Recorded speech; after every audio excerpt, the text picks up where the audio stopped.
En fait, les indicateurs de revenus tels qu'ils ont été publiés, il y en a eu deux. Le premier qui indiquait une augmentation de plus 6% par l'INSEE, et un second produit par le ministère de moins 5%.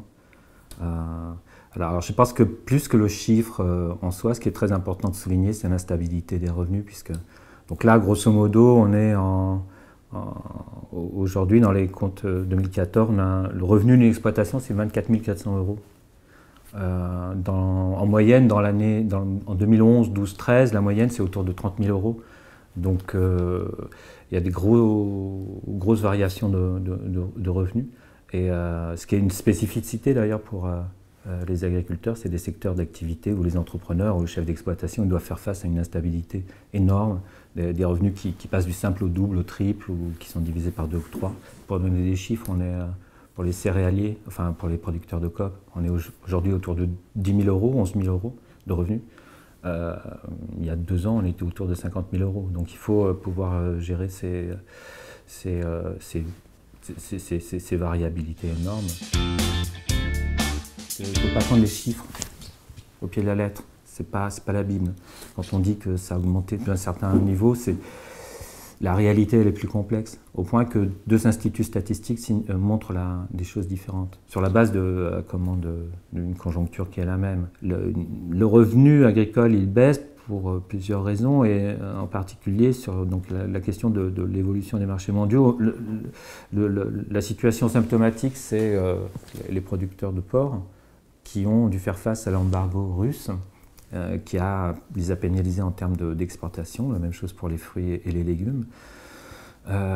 Et voilà, donc le secteur agricole, il n'est pas seul, il n'est pas dans un environnement cloisonné, où il est aussi branché sur les marchés mondiaux, sur la situation quasi géopolitique. Ce qui est symptomatique cette année, mais depuis plusieurs années, c'est l'instabilité. Et la crainte, c'est qu'on n'a pas de certitude pour la suite des événements. Bien, il y a une baisse tendancielle depuis des décennies du nombre d'agriculteurs. Et des épisodes comme de baisse de revenus fortes peuvent conduire en effet les agriculteurs à cesser leur activité. Jusqu'en 92, très précisément. Le revenu agricole, il oscillait autour d'une moyenne, on va dire.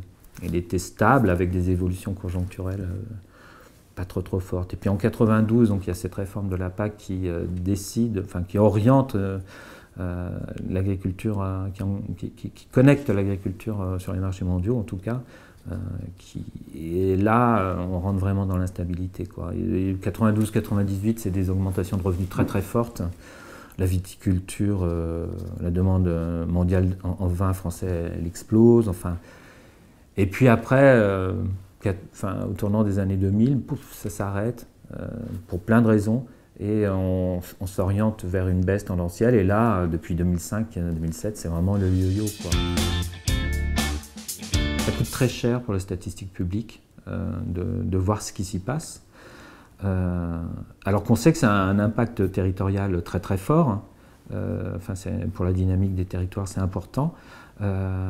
Malheureusement, les statisticiens, la statistique, elle est abondante, mais agricole est abondante, mais il faut des sous pour faire tout ça.